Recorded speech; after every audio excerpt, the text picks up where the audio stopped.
I love cooking and I love teaching people how to cook. I've been doing both for 30 years. To cook well, it helps if you love and value food, as that is where it all starts. My approach to cooking is simple and not new. Use the best ingredients you can, get organised and follow the recipe. That way, you'll be sure to get wonderful results. Soups are great. I mean, you could eat a different soup every day of the year and not begin to scratch the surface on the amount of recipes that are available. They can be thick, thin, complicated, or very simple. A simple recipe, though, like this for a vegetable soup should not be a way of using up your leftover vegetables, because remember, tired vegetables in your vegetable rack will actually yield a slightly exhausted soup. So simplicity, freshness of flavour, freshness of ingredients, really remarkable results. So I'm ready to prepare my green vegetable soup. And today, the green vegetable of choice is spinach, even though it could be cabbage, peas, cucumbers, all sorts of different things. And this is a formula, a master recipe if you want. I've got 1 cup of potatoes, some onions, some stock, and then my spinach. But we start off this recipe always by sweating the potato and the onion. So the potato has just been diced like that. And in my saucepan over here, I've got my butter melting. So we'll pop in the onions into the foaming butter, then add the potatoes.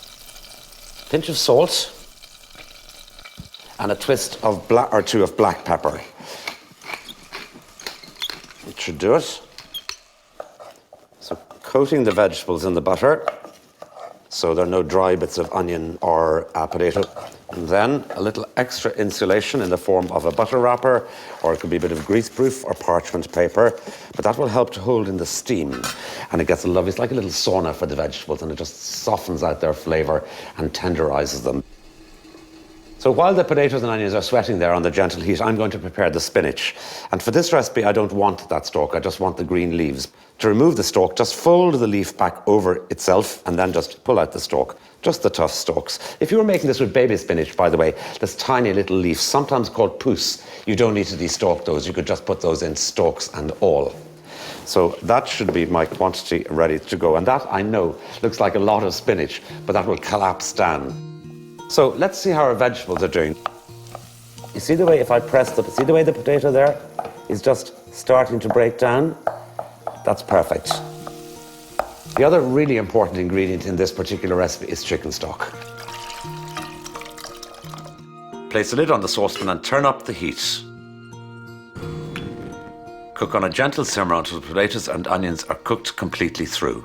To check that your vegetable is cooked, simply press a piece against the lid of the saucepan, and if it breaks up like this, then you know it's ready. Now, as I said, it looks like a lot of spinach, but just bear with it, and it will start to collapse down and wilt. I know it looks unlikely, and you're thinking that I'm not going to get the rest of my spinach in here, but look, see the way it's even starting to wilt down? Now, what's really, really important is we do not put the saucepan lid back on the pan. And that rule applies to any green vegetable soup you're making. In fact, it applies whenever you're cooking a green vegetable. Because if you put the lid back on the saucepan, when the liquid comes back to a simmer, it rises up in steam and condenses on the underside of the lid, falls back in, and for some reason or other, that takes the lovely green colour out of the soup.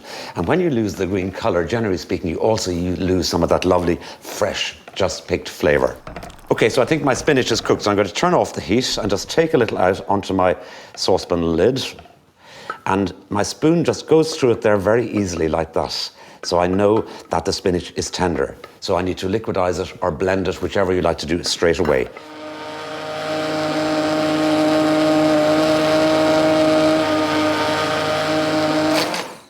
Okay, that's it. Lovely and smooth, silky, not a particularly thick soup, but because this is so full of spinachy flavour, I don't want it so thick. You see how deeply coloured that soup is? I mean, that's a colour you'd be proud of, I think, hopefully on St. Patrick's Day, or any day of the year for that matter. I'm going to serve some of the soup with just a tiny little blob of cream. It just gives a little sort of rich lift to it at the very last moment. The other ingredient that you might think is unusual in a soup like this is a slice of black pudding, which I've just warmed up in the pan. And that sort of descends to the bottom and comes as a little surprise to your guests when they're eating it. The other thing that will be wonderful is chorizo. So pop a couple of slices of that in. So there is a lovely formula that you can use all year round to produce a variety of nourishing and delicious soups.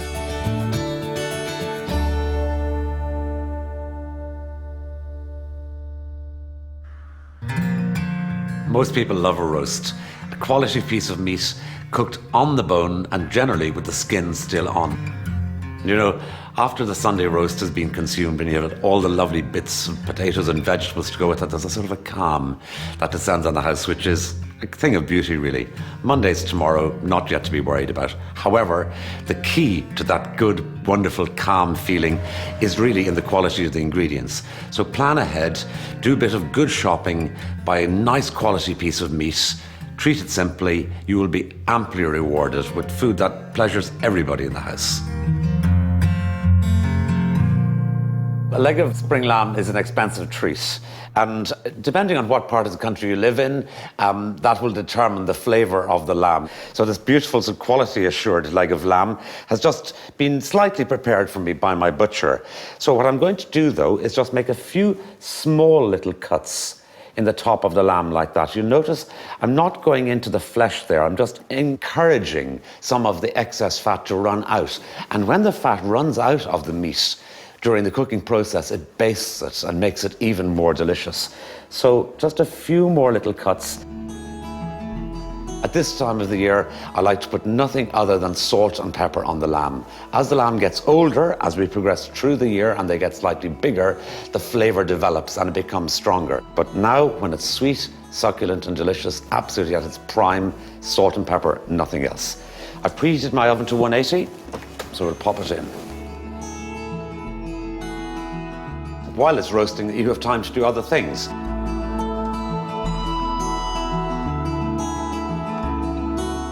This is a very, very simple thing. Just some mint leaves. So we'll chop the mint. The other interesting thing about mint when you chop it is it oxidizes really quickly. So you've got to preserve it. So the lemon juice and the sugar that we're going to mix it with will preserve it. That's really quite important. That's perfect.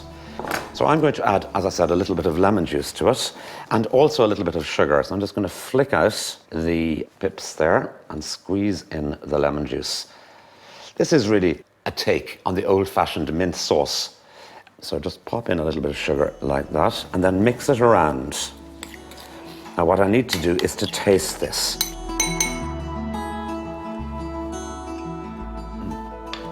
So this is really fresh tasting. It tastes just like spring. You know, the new season herbs just starting to jump out of the ground. That's going to be perfect with the lamb.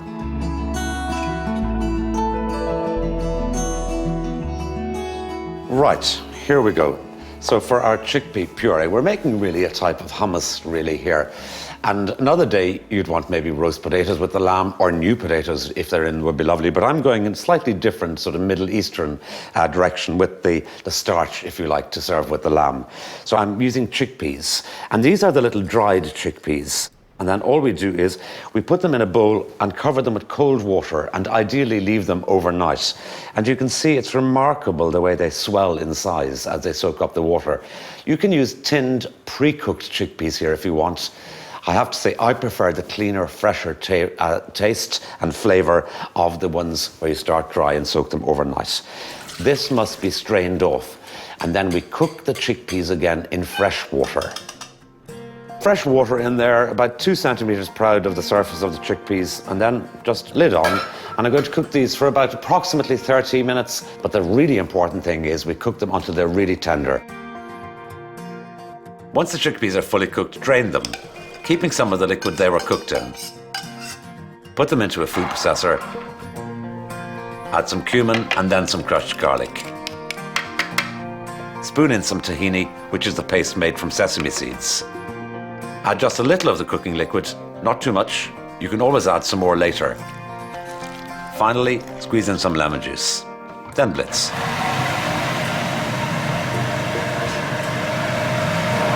Right, let's have a look. Yeah, it's still a bit firm looking. So I've used all of the water I drained off the chickpeas for cooking, but now I'm going to use what's sometimes called the forgotten ingredient in the kitchen, water.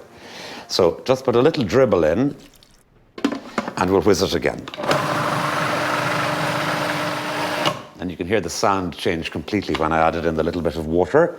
And now it's getting nice and creamy looking, much, much more like a sort of a hummus. A couple of remaining ingredients that need to go in are chopped coriander. And so far, I haven't added in any salt or pepper because when we're cooking the chickpeas, we deliberately didn't put in salt in because we didn't want to toughen the chickpea. And also, if you put salt in with the chickpeas when they're cooking, sometimes it loosens the skin. It's not the end of the world when you're making a puree, but if you're making a chickpea salad, it's nice to have the skins intact. So a pinch of salt, like that, a little bit of pepper.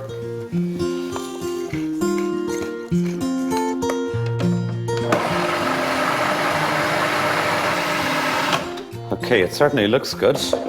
Consistency, happy with that. Just lovely and creamy and soft, a sort of a light flowing consistency. See the way it just sort of flows like that? That's the consistency I want. That's my hummus and the mint relish ready. To go with the lamb, we need to prepare a rich gravy, and that's coming up after the break with other good things.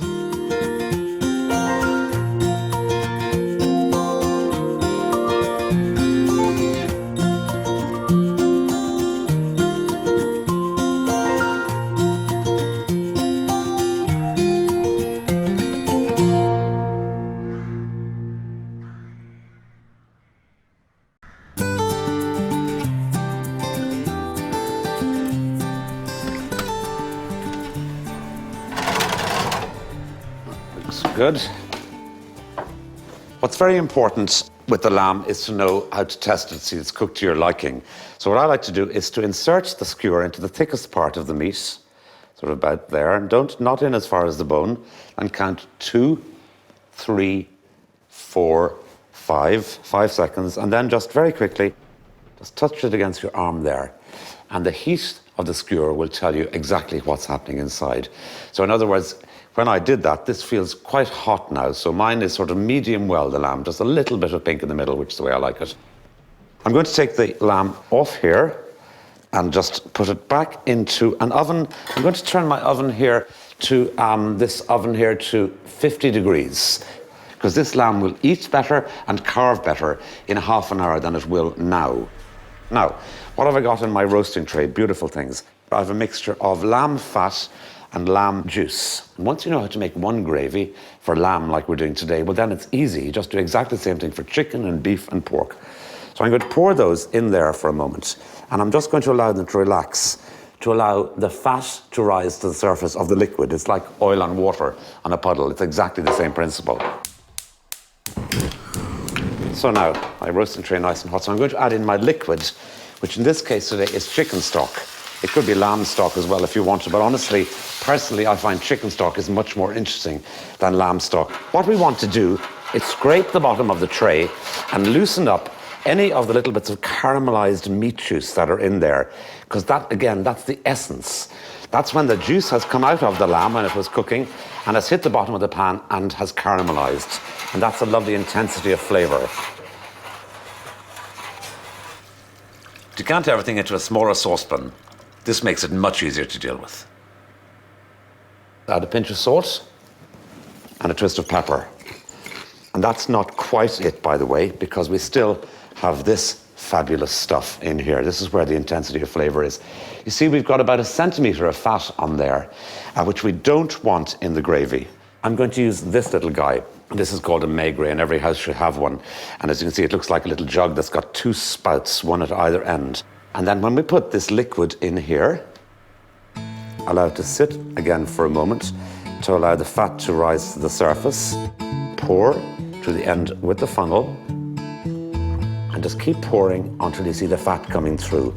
And then you know you've got as much of those juice out of there as is possible. That essentially is gravy making.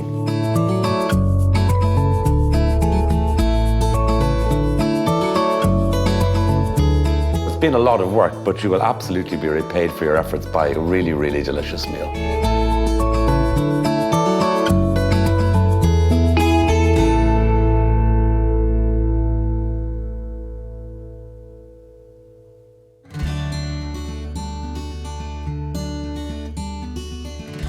I like my cake fresh, and I'm talking the same day fresh, and then I love cake. Nothing compares to the texture, flavour and smell of a cake eaten on the same day it is baked. For the cook, there's a satisfaction the moment you open the oven door to reveal a beautiful cake, perfectly risen, perfectly coloured. It makes me sigh with pleasure, and that pleasure is compounded on presentation of the cake to family and friends.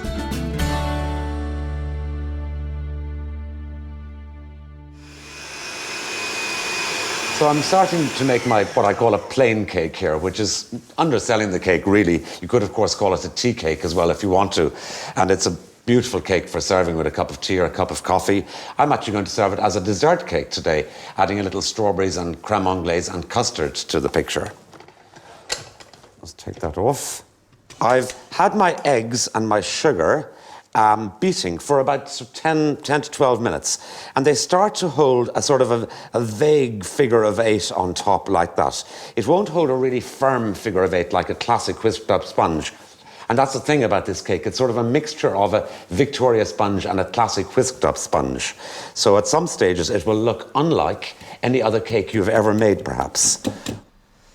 So 3 teaspoons of baking powder, just normal teaspoon sizes. And when you sieve the flour, you know, you're getting a little bit more air into the cake, which is terrific. So I've also got some butter, which I've just sort of melted gently like that and allowed to cool down. And when you're making a cake, you can obviously make cakes with olive oil and other types of fat, but butter just brings the most delicious flavour. And then I'm going to add in my flour. And in this case, I'm going to just drop the flour on gently, all in one go, like that. And the other element I need to put in now is a little lemon zest. Sometimes I use an orange in here to flavour the cake, or it could be a lime for that matter, or a mixture of citrus, or you could put in a pinch of cinnamon. You could ring the changes with this. Now we're going to fold all that in, and the folding technique is just cutting down through the middle and folding the spatula over, then give the bowl a sort of quarter 90-degree turn and repeat. Okay, keep folding until it's pretty much completely folded in. Now, it's starting to look kind of nearly like a Victoria sponge at this stage. That sort of consistency, nicely folded in. So I'm going to add in my vanilla, 1 teaspoon, straight into the milk and the cream. So we're going to pour in the milk and the cream in increments. We're actually going to end up with what looks like a batter. And again, look, the 2 completely different consistencies here. You've got the really heavy cake mixture, and then we've got, you know, the liquid cream and milk. And you think, ne'er the twain shall meet. Well, actually, you're in control of the situation, so you're going to bring them together. So now a little more of our milk and cream. But I can smell the aroma of the vanilla. It's not quite like being in Madagascar, but, you know, you have to dream. So the reason I've been adding in the milk in increments is because if you pour all of the milk in one go, it's actually more difficult and it takes longer to get it to mix. And also there's a possibility of it curdling. So the last of the cream, milk and vanilla going in. So keep at it. You could do this on the machine, but I really prefer to do it by hand like this. And that is now perfect. So that sort of batter type of consistency. Then nice and gently just pour in. Right, there we go. Scrape everything out nicely. So about sort of coming up maybe not quite 2/3 along the tin at this stage and into my preheated oven. And that's going to cook for about 40 minutes. So the cake is cooking away there nicely. While it's finishing cooking, I'm going to make the little creme anglaise or light custard to serve with this. I've had my milk infusing with a vanilla pod. So I brought that just to simmering point and then turned off the heat, and it's sitting in there. So flavour's coming out of the vanilla pod and into the milk. So that's resting for a moment. In here I've got my egg yolks, and I'm going to add some caster sugar. And I'm going to whisk this up and get it nice and light.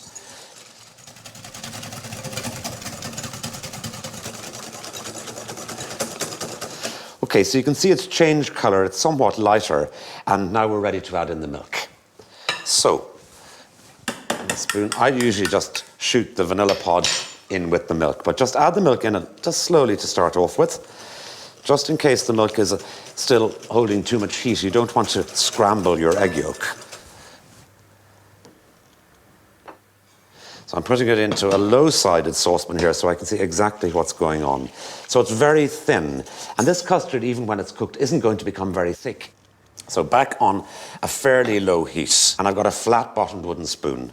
And I'm going to just keep traipsing backwards and forwards with my spoon, not allowing the mixture to sit undisturbed for any length of time in one place on the bottom of the saucepan where it might get a chance to sort of cook a bit further and scramble.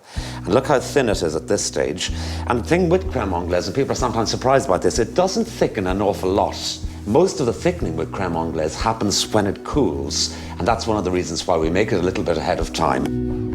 So don't expect anything dramatic to happen here. This is going to take about 10 minutes, so you can have a little sort of zen moment. Don't get yourself into too much of a trance, because don't forget what's going on in here.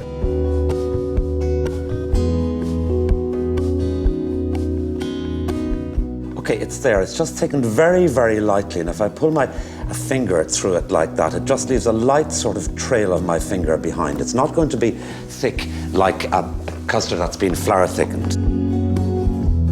So I like to sieve it and get it out of the saucepan straight away, like that. Now, slit the vanilla bean in half, push some of the seeds out, the tiny little minuscule seeds, with the back of the knife, and this will add enormously to the intensity of the flavour. Give that a quick whisk to thoroughly blend in the vanilla seeds. And that is a perfect lump-free consistency at this stage. Okay, let's test our cake, because I think our cake could be ready. And I'm using a little fancy little thing called a little cake tester. So pop it into the middle like that, and take it out. And the skewer should come out absolutely clean like that. So that's ready, and I know it's cooked. This cake almost always has a big smile on top, by the way, and that is something that gives me cheer rather than alarm, and it will happen to you as well. It's just one of those cakes that breaks into a big smile in the cooking. Place the cake on a wire rack. Once it has cooled, but is still slightly warm, it's ready to serve. So the first slice, by the way, is always the cooked slice. So a little serrated knife. That's the bit you have yourself. It's for me in a moment. Then I'm going to cut a thickish slice, maybe not quite an inch. This is almost, in a way, like a sort of a warm trifle. So some strawberries, like that. Then a dollop of softly whipped cream. So, you're not going to be having this every day. It's a treat. A little sprig of mint. And then finally, just a little drizzle of our custard over like that. And that should be just a joy to eat.